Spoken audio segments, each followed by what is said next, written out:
Every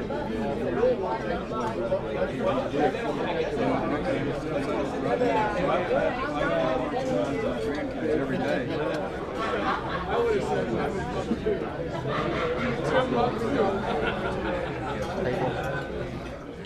Bill, anybody at your table? No. Mr. Lang, anybody at your table? Peggy, Ray? Yeah. Christopher's a guest. It's a distinct honor and a pleasure to introduce John Thrasher, somebody that I've known since 1988 when I worked for the trial lawyers in the Amendment 10 campaign. And I met John Thrasher. At that time, he was the general counsel for the Florida Medical Association, which, as you all know, is on the opposite side of the issue where I was at the time. So I can tell you, having known John for a very long time, he didn't speak to me for many years after that, but we've become good friends since. And I have to tell you that I think that John has been a spectacular choice as the 15th president for Florida State University. He is somebody who is an undergraduate. He got his undergraduate degree in business. He graduated with honors cum laude from the law school. He started at the local level running for office. He ran for the school board in Clay County, became eventually the chairman of the Clay County School Board. From there, he went and served in the House of Representatives, becoming the third Republican speaker after the Republicans took over the Florida House in 1996. And he was one of the most beloved House speakers and respected to this day. He then got a chance to go to the Florida Senate, and he eventually became the chairman of the Rules Committee, which, as many of y'all know, is one of the, probably that and appropriations are the two most important chairmanships in either chamber, because one controls the calendar, which is what the Rules Chairman does, the other controls the flow of money, and they have to work together. During President Thrasher's time in the Florida Senate, he was a major support of FSU. The FSU Law School, Medical School, has a building named after him. He commented last time that he likes to walk around and make sure that name's still on there. I don't think they're going to take it off anytime soon. But I would tell you that also he is an Army veteran, so for our FSU researcher on veterans, President Thrasher served in the United States Army, served in Vietnam, and was awarded 2 Bronze Stars, so for bravery. His wife, Jane, is a delight to meet, and as the First Lady, is just the perfect person to do that. They have 3 children. They have 8 grandchildren. But I think that the moment that's going to probably stand out in most of our minds, and certainly in President Thrasher's early tenure at FSU, was the horrible night when there was a tragedy at FSU. And the president got up and had the opportunity to talk to a lot of students and some professors. And his mettle, his calmness, and his leadership was something that was exhibited for everybody to see. So it's my pleasure, and let's give President Thrasher and NEBA welcome to President John Thrasher of FSU. Well, thank you very much. What a joy to be here with you today.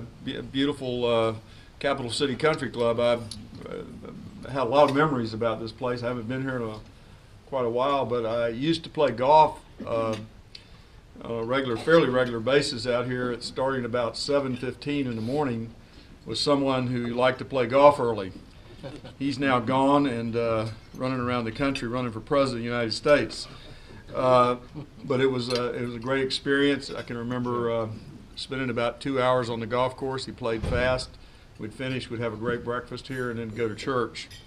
So a lot of memories here, and a lot of memories to be back in Tallahassee on a full-time basis. And I appreciate Barney's kind introduction. Since we did the thing in 1988, Barney's really grown a lot. I love talking about Florida State University, and I've been out. Some people have suggested I've been overexposed because I've talked to the Economic Club and a bunch of other clubs, the Tiger Bay Club. That was pretty nice. I hadn't talked to them in about 15 years, I guess, and they were generally pretty friendly. But it was pretty good, actually. So if you've heard me talk before at some of these other locations, I apologize. Okay, I really do. But I love talking about all the great things that are going on at FSU, and talking about our great faculty, our creative staff, our very, very incredible students that we have. I think we have some of the best and brightest in the nation. And of course, I know many of you are alumni, and I'm very appreciative of the great work you do. Our good friend here, who Jim, and I appreciate all you do for FSU and all you've done, the great work that you've done over the years. It's a pleasure to interact with these folks every day, and I get to do that. I enjoy hearing about the pride that they have in Florida State University. You know, I have Barney said, I have 8 grandchildren. I have one that maybe about a year from now will actually be at Florida State University. And can you imagine the thrill that'll be for my wife and I? My 2 daughters graduated from FSU. Notwithstanding that, they both married Gators, which I've forgiven them for a couple of times. And I have to fight for the hearts and minds of my 8 grandchildren every single day. But now I think I got a little advantage, so I'm going to look at that. As you may know, FSU has established a goal to rise in the national rankings of public universities to be recognized in the top 25. That's a goal basically that the Florida legislature, when I was still there, actually asked us to see if we could do, and the University of Florida, to rise to the top 10. Why are those rankings important? And it's pretty simple, and that's because they send a signal to employers, to clients, to others that value a degree from Florida State University, that they know that person who has that degree and graduates is going to be a productive person in their workforce. And I'm confident that we can rise in national rankings based upon the strength of our academic programs, the quality of our faculty, the support of our staff, and certainly the outstanding students, as I suggested. Let me start with our students and talk to you a little bit about the kind of quality of students that we are getting at FSU. You know, last year, I think many of you would recognize that we had some negative publicity around the country, starting with the New York Times, that I took on, frankly, once I got here, to challenge some of the factual inaccuracies that they had reported about some incidents at FSU. Notwithstanding the negative publicity that we received from around, and we're going to get some more, by the way. There's a CNN thing coming out real soon on sexual assaults on college campuses in America. They take on 5 different issues. One of them is an issue that occurred here at FSU. But notwithstanding that, we've had over 20,000 young people apply to come to FSU this year, the most applications we've ever had. The undergraduate or the high school grade point average is about a 4.0 unweighted, so they're really bright kids. And the SAT scores are averaging about 1830, and trust me, that's really good. So the academic quality of the young people who are coming here is just incredible. And I think they still want to come to Florida State University because they know it's the place to come to get a good education and pursue their hopes and dreams in a very positive way. And so I'm excited about that. You know, we've got kids that are doing important things. Gallup just did a study, by the way, or poll recently, that basically said the most productive young person who graduates from college is one that has had some kind of really positive experience through travel, through an internship, through some kind of out-of-classroom activity that has really allowed them to grow beyond just the academic aspects of that. And as you know, we have campuses in London and Italy and Spain, places like that where kids can grow. We have kids that are doing amazing, amazing things all over the world, really. And I think that's why people are still wanting to come to this great university and enjoy those opportunities. I think this group especially will be happy to know that in recent years the university is focused on creating across academic disciplines that embraces entrepreneurship, creativity, and innovation. We call it the Entrepreneurial University Initiative, and we're hiring entrepreneurs in residence at various colleges to give non-business majors valuable coaching and training. This will help accelerate our promising entrepreneurs' path to success, whatever their chosen field might be. And that's being really pushed by our School of Business. So many people ask me if today's students are prepared to be leaders tomorrow. The answer is absolutely yes. Based on my interactions with these students, I'm confident that our future is in great hands. Let me talk a little bit about research. Providing a top-notch education, as I've said, to our students is FSU's primary goal. We also have a broader mission, obviously, to drive society forward through research and creative activity. Just this past year, FSU received over $230 million in research grants and funding from the federal, state, and other funding sources. Just one example of this funding, a team of FSU researchers won a $4.5 million grant from the National Science Foundation to probe deeper into the world of nuclear physics and to train scientists of tomorrow. I think many of you know the great work that our Mag Lab is doing out in Innovation Park. It continues to be not only a treasure for this university, but a treasure for this country. We have researchers coming from all over the world to do research projects at the Mag Lab, and it certainly enhances the reputation of Florida State University. Allows our faculty to do amazing things with these folks. It also allows us to look at new products that are being created, services that can help people in our economy as a society as a whole. Last year, we had 39 patents granted, 25 license deals signed, and 7 startup companies that were created as a result of FSU research. Some of the large research centers have had great success in forming partnerships with major industries. For example, the Center for Advanced Aero Propulsion is working with a major automotive, aerospace, military contractors to do a variety of testing using advanced wind tunnels. If you haven't been out to that particular facility, you need to go. It's amazing. The Center for Advanced Power Systems has been working with the Navy to build an all-electric ship. The center recently built a powerful new electric testing system that will let partners test equipment in real-world conditions. And of course, the National Magnetic Field Laboratory continues to build some of the most advanced magnets that make new discoveries every single day. Although our research efforts have great economic value, the true benefit of research is, I think most of you know who follow this stuff, that the legislature actually begins to meet next week. So as they always say, hold on to your wallets. But the legislature is an important part of our funding. Over 40% of the resources we get for Florida State University comes from the Florida legislature. And so we're going to be requesting, as a result of our preeminent status, some additional resources because of that status that will help us attract more educators, more qualified faculty in the STEM areas, the science and technology, engineering, and math. Those are essential if we're going to achieve the top 25.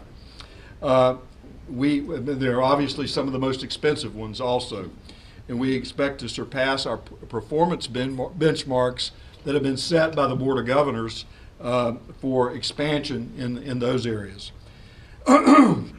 We also are asking the legislature to continue to fund and finish funding for $36 million this particular session, the Earth, Ocean, Atmospheric Science Building, which our staff calls the Earth, Wind, and Fire Building, that had been in the planning stages, and now we're ready to finish it. It's a STEM building that will have incredible teaching labs, interdisciplinary research, and a lot of really good things that can go on in that kind of atmosphere. So that building will really be an important aspect, and if we are successful, which I believe we will be, we should break ground this summer for that particular building. One of the things I mentioned earlier is the capital campaign. I won't spend a lot of time on it. It's called Raise the Torch. It's $1 billion. We're a little over halfway there, or I'd say on the other opponent's 45-yard line. But those resources are important. The other thing I would tell you that I believe when I got here, and I still believe it today, and we're working toward that goal, is the need to reward our good faculty for their hard work and increase their salaries where necessary. Not only is it fair and equitable to do it, it also makes good business sense. When I got here, compression, what we call compression, people coming in at a market level, pushing some of our professors out of that range perhaps, has caused some issues, and we need to correct that, and I'm going to do everything I can to correct it. We are working with our faculty. We're working with our union friends to try to see if we can get it done. Hopefully we'll make the first really major inroad into that this year. So we got a lot to work on. We got a lot to work on, you know, I think they're all positive things. They're raising our national rankings, increasing our faculty salaries, attracting more research dollars, achieving our legislative priorities, raising the money for the Raise the Torch campaign, I think are just a few.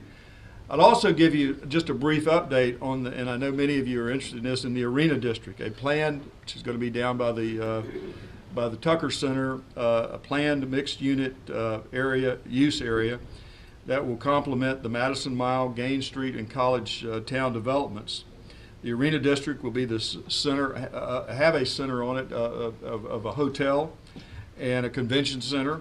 We've already had a number of inquiries about the hotel. We also calls for a new training space for our basketball team and academic buildings, including a facility near the Civic Center for our highly regarded College of Business and the Dedman School of Hospitality. That will be on the other side. If you know where the law school on one side of the Civic Center, this is going to be on the other side of the Civic Center. It is a major project. The School of Business is working hard. We're working hard to raise the resources privately and then hope to go to the legislature to finish it off. But those projects will be far-reaching for this community, far-reaching for Florida State University. I'm told that the construction phase of the project is expected to create 4,000 jobs and have a $430 million impact. Once completed, the project will offer welcoming, I think, vibrant and livable, walkable urban district for that area. Its long-term impact will be incredible to this community, as I've said. Well, I'll close by saying this. I love Florida State. I know many of you in this room do too, notwithstanding Mr. President. But whether you're alumnus or have children who attend FSU, whether you're a sports fan or maybe you occasionally do business with the university, we all share in the success of this great university. We have a great story to tell. I hope to go out on the road as much as I can this year, my first year at FSU, and begin to tell that story in a positive way so that we can continue to rise in the rankings. And I hope from the bottom of my heart that you will join me in telling that story and feel good about this great university, Florida State University. Thank you and God bless you. I appreciate it. Any questions? President. I want to say one last thing I forgot that I didn't get a question on. I thought I would. The young man who was shot on November 20th here most seriously, Ronnie Ahmed, came back to campus last week. Not many people know that, but he's paralyzed from the waist down. He's adjusting, and he needs all of our prayers. I can just tell you that. He's a fine young man. I want to make sure, one of my goals is to make sure that he finishes Florida State University. He's a junior and majoring in mechanical engineering, and we're doing everything we can to make his adjustment a good one for him, but he's having some challenges, and he needs to be in our prayers. God bless you. Thank you very much. Thank you for coming to speak to us today. We're going to give you a NEBA cup, but let me tell you about this cup. Now, this is in high demand. I bet. It sat on Congressman Sutherland's desk. Now, Representative Graham has one on her desk. The chief of police has one on his desk. President Mangum has one on her desk. And now, sir. I'm honored to have it. Thank you very much.